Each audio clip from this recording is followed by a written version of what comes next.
अविनाश, तुम कब मेरी बात सुनोगे? आखिर मैं तुम्हारी पत्नी हूँ, काव्या ने गुस्से में अविनाश से कहा। अविनाश बिना बोले घर से बाहर निकल गया। अब ऐसा हर दिन होता है। काव्या अपनी सास सुलोचना जी की बहुत इज्जत करती थी, लेकिन सुलोचना जी हमेशा उसे नीचा दिखाने की कोशिश में लगी रहती थी। आज भी वही काव्या ने सुबह जल्दी उठकर नाश्ता बनाया। अविनाश को सूजी का हलवा बहुत पसंद था, इसलिए उसने नाश्ते के साथ हलवा भी बनाकर सभी को परोस दिया। उसके ससुर रमेश जी ने सुलोचना जी को टोकते हुए कहा, ये क्या फिजूल खर्ची है, सुबह सुबह देसी घी का हलवा। सुलोचना जी ने काव्या को डांटते हुए पूछा, क्यों बहू, ये देसी घी क्या तेरे मायके से आया है? माँ जी, वो इन्हें हलवा बहुत पसंद है, इसीलिए थोड़ा सा बनाया है। यह कहकर काव्या अविनाश की तरफ देख रही थी, शायद वो कुछ बोले। तभी सुलोचना जी ने कहा, मैं सब जानती हूँ, मेरे बेटे का बहाना करके खुद खाने का मन होगा। अविनाश चुपचाप नाश्ता करते रहे। काव्या की आंखों में आंसू झलक गए। इससे ज्यादा बुरा तब लगा जब अविनाश बिना हलवा खाए ही ऑफिस के लिए चल दिए। काव्या घर का काम समेटने में लग गई। उधर सुलोचना जी बाहर ड्राइंग रूम में बैठकर बड़बड़ाती रही। काम करके काव्या अपने कमरे में जाकर रोने लगी। कितने नाजों से पाला था उसे उसके पापा ने, उसे आज भी याद है। एक बार उसने गाजर के हलवा बनाने के लिए कहा था, लेकिन माँ ने सूजी का हलवा बना दिया था। पापा को जब यह पता लगा तो वे तुरंत बाजार गए, वहां से ढेर सारा गाजर का हलवा लाए थे। आज उसे सूजी के हलवे के लिए कितनी बातें सुनाई जा रही हैं। उससे गुस्सा सास ससुर पर नहीं, अविनाश पर था, जो कि कुछ नहीं बोल पाए। शाम को जब उसने अविनाश से शिकायत की तो वो बस इतना ही बोले, इस घर में केवल माँ की पसंद का खाना बनता है, आगे से मेरी पसंद का कुछ मत बनाना। काव्या ने अविनाश से बात करनी बंद कर दी। आखिर क्या कसूर था काव्या का, यही कि वह अविनाश से बहुत प्यार करती है। इसी तरह कुछ दिन बीत गए। एक दिन काव्या ने सुलोचना जी से कहा, माँ जी, मैं अपने घर जाना चाहती हूँ कुछ दिन के लिए, अगर आप कहें तो आज ही चली जाऊं। कई दिन पहले माँ का फोन आया था, कह रही थी पापा की तबीयत ठीक नहीं है। सुलोचना जी वहाँ जब भी जाती है 1 सप्ताह से वापस नहीं आती। घर का काम कौन करेगा? तेरे ससुर और मेरा बेटा शाम को थक हार कर घर आएंगे। यहाँ उन्हें खाना भी नसीब नहीं होगा। मुझे तो चक्कर आ रहे हैं, मैं खाना नहीं बना सकती। जाना है तो एक दिन के लिए चली जा। काव्या मन मार कर एक दिन के लिए पीहर पहुंच जाती है। वहां पहुंचकर उसे और भी आश्चर्य होता है। भाभी, मम्मी पापा कहाँ गए? काव्या ने घबरा कर पूछा। उन दोनों का घर में मन कहाँ लगता है, तीर्थ पर गए हैं, ना जाने कब आएंगे। वैसे तुम कितने दिनों के लिए आई हो? क्योंकि मुझे भी अपने पीहर जाना है। संगीता भाभी का यह व्यवहार देख कर काव्या चौंक गई। क्या ये वही भाभी है जो उनसे बेहद स्नेह जताती थी? काव्या सोफे पर बैठी सोच रही थी। अच्छा, वो जो भैया ने मकान के पेपर साइन करा लिए थे, मैंने अपना हिस्सा छोड़ दिया था, शायद उसी साइन के लिए मेरे से प्यार जताया जा रहा था। काव्या उठकर खड़ी हो गई। भाभी, मुझे कुछ काम याद आ गया, मैं फिर आऊंगी, कहकर वह तेजी से घर से बाहर निकल गई। पीछे से गेट बंद होने की आवाज से वह समझ गई उसके जाने से भाभी को कोई खास फर्क नहीं पड़ा।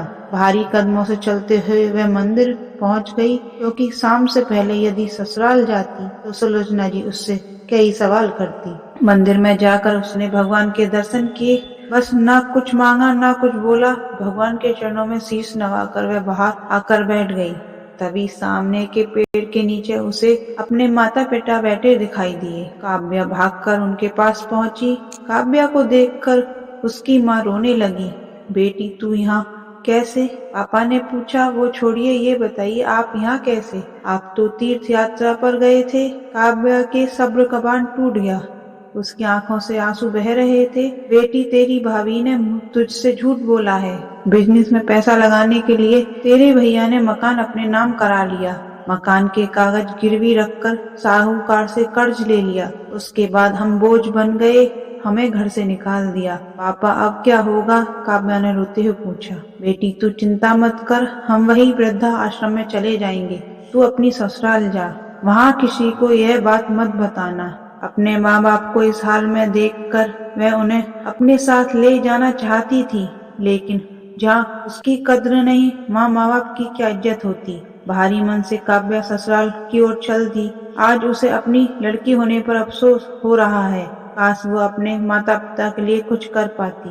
घर आकर उसने बहुत मुश्किल से घर का काम निपटाया। उसके बाद अपने कमरे में जाकर गुमसुम बैठ गई। उसकी आंखों से आंसू बह रहे थे। अविनाश अपने ऑफिस के काम में लगे हुए थे। जब वे सोने आई तो काव्या से पूछ बैठे, क्या बात है आज फिर माँ की कोई बात बुरी लग गई जो आंसू आ रही हो?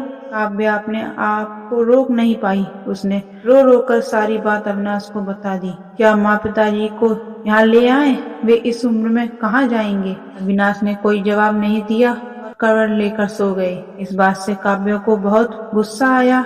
आज से मैं भी इनके माँ बाप की सेवा नहीं करूंगी। देखती हूँ कौन इनकी सेवा करेगा। रोते रोते काव्या सो गई।